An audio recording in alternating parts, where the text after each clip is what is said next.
आप सभी को मोहित वशिष्ठ का नमस्कार। आज इस वीडियो के माध्यम से हम जो भगवान पतंजलि ने योग सूत्र दिए हैं उनके बारे में आगे जानेंगे। तो वीडियो को स्टार्ट करने से पहले मैं आप सभी लोगों से रिक्वेस्ट करना चाहूँगा कि आप मेरी वीडियोस को लाइक करें, ज़्यादा से ज़्यादा शेयर करें और मेरे चैनल को सब्सक्राइब करें। तो आइए शुरू करते हैं। भगवान पतंजलि कहते हैं योगश्चित्त वृत्ति निरोध है। श्लोक है योगश्चित्त वृत्ति निरोध है। इसका अर्थ समझते हैं।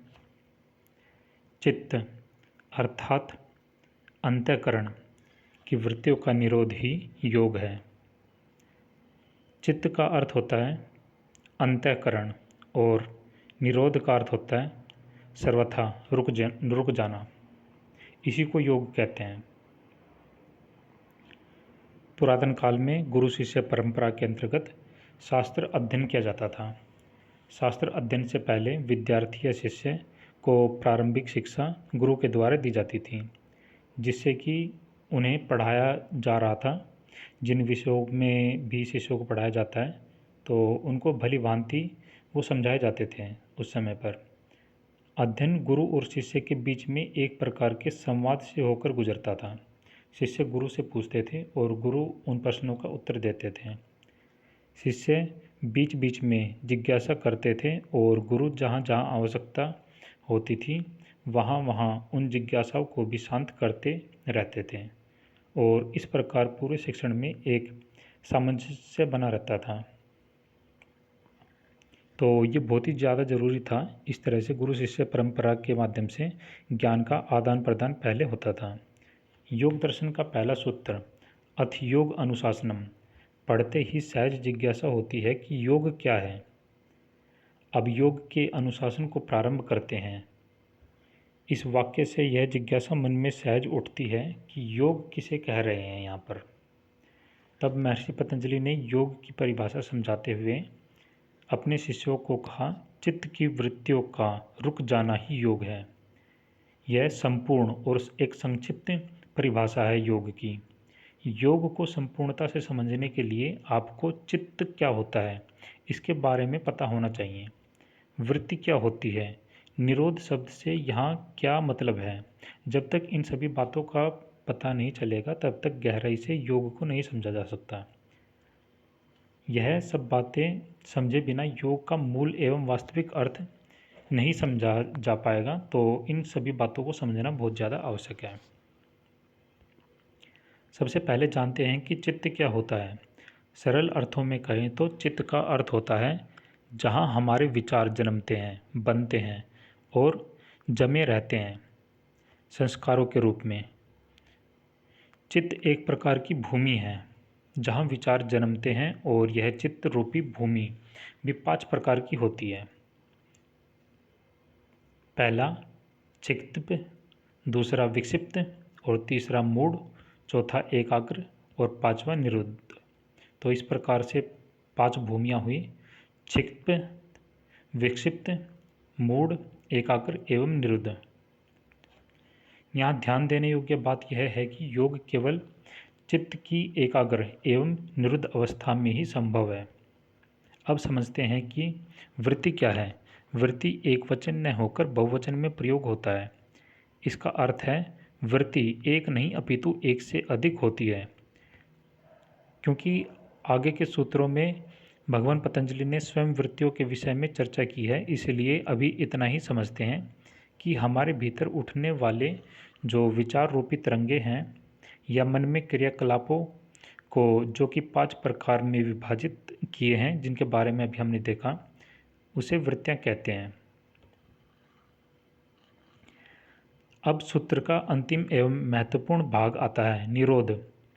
इसे ठीक ठीक समझे बिना योग कभी भी समझ में नहीं आ सकता है। केवल निरोध शब्द ठीक से नहीं समझा गया इसलिए योग नहीं समझा गया। इस प्रकार से हम कह सकते हैं। संस्कृत में प्रत्यय और उपसर्गों का बहुत महत्व है, क्योंकि ये जब किसी शब्द के आगे और पीछे लगते हैं तो अत्यंत बलपूर्वक उस शब्द का अर्थ बिल्कुल बदल देते हैं। वास्तव में इनका केवल अर्थ बदल देने का ही प्रयोजन होता है। अब संस्कृत में 22 उपसर्ग होते हैं और प्रत्येक उपसर्ग यदि एक ही शब्द में लगाया जाए तो उसी शब्द के भिन्न भिन्न अर्थ हो जाते हैं। महर्षि पतंजलि योग दर्शन के रचयिता के साथ साथ एक महान व्याकरणाचार्य भी थे और यदि उन्होंने रुद्र धातु के साथ यदि नी उपसर्ग जोड़ा है तो यह निष्प्रयोजन नहीं हो सकता और योग के संबंध में तो बिल्कुल भी नहीं। जहाँ एक और सबसे जटिल शब्द की परिभाषा की जा रही हो वहाँ सामान्य अर्थों में उपसर्ग का प्रयोग नहीं हो सकता है। बहुतों ने निरोध का शाब्दिक अर्थ किया है रोक देना, अर्थात चित्त की वृत्तियों को रोक देना योग कहलाता है। यदि रोकने का प्रयत्न अभी भी बचा है तो योग अभी भी पूर्ण रूप से घटा नहीं, परिभाषा पूर्ण नहीं हो पाएगी। इस प्रकार से तो एक ऐसी स्थिति जब वृत्तियां अपने आप रुक जाएं तब योग घटित होता है। इसमें क्या होता है कि हमें बलपूर्वक इन वृत्तियों को नहीं रोकना होता है, ये वृत्तियां अपने आप रुक जाती हैं, अपने आप रुकने लगती हैं, तब योग घटित होता है। लेकिन यहाँ समझने की यह आवश्यकता है कि यह स्थिति बिना प्रयत्न के नहीं आएगी।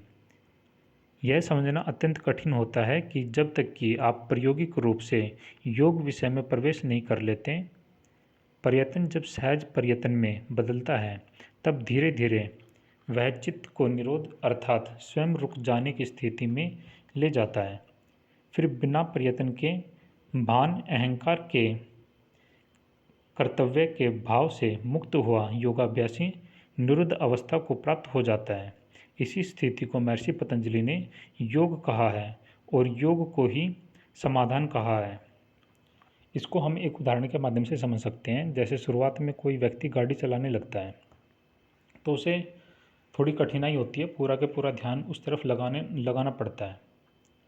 पर जैसे जैसे उस व्यक्ति की प्रैक्टिस होती जाती है तो अपने आप भी गाड़ी को वो चला सकता है बिना पूरे ध्यान को एकाग्र किए हुए। ऑटोमेटिकली वो गियर को चेंज कर सकता है और गियर की तरफ देखे बिना भी। इस प्रकार से योग के अंदर भी ध्यान को बलपूर्वक खींचकर नहीं लगाना पड़ता, ध्यान अपने आप जब एकाग्र होने लगता है तब योग घटित होने लगता है। तो इस प्रकार से हमने महर्षि पतंजलि के योग सूत्र योगश्चित्तवृत्ति निरोध के बारे में आज समझा। आशा है कि आपको ये वीडियो बहुत ज़्यादा अच्छी लगी होगी। धन्यवाद।